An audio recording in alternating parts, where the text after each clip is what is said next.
Book Review: Managing Oneself by Peter Drucker. The world of today is full of unprecedented opportunities. If you've got the ambition, drive, and smart, you can rise to the top. The most successful people manage themselves. You need to be your own CEO.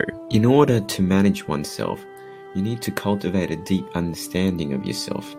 Ask yourself, what are my strengths? How do I learn and work with others? What are my values? Where do I belong? And where can I contribute the most?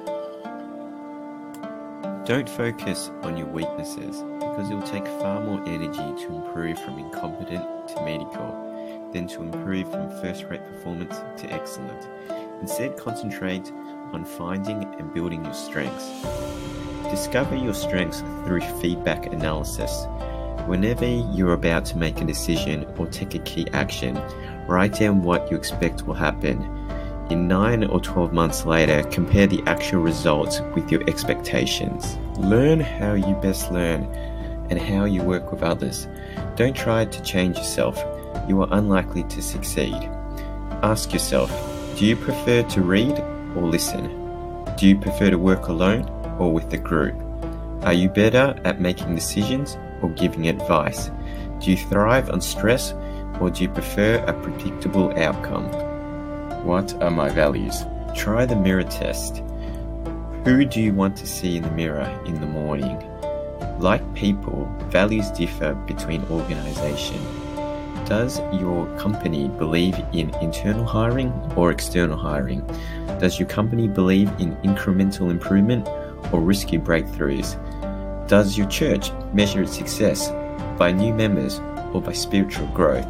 To be effective in an organization, you must align with its values. Values are the ultimate test for your compatibility with an organization. To know where you belong, you need to consider your strengths, preferred work style, and values. Based on these quantities, ask yourself, what kind of environment would you best work in? If you find the right environment, you'll transform yourself from an average employee to a star one. How to contribute.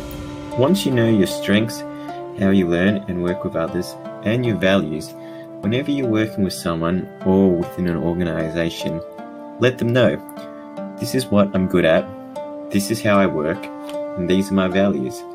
This is the contribution I plan to concentrate on and the results I should be able to get. Be sure to also ask, what do I need to know about your strengths? How do you perform, and what are your values, and what do you propose to contribute?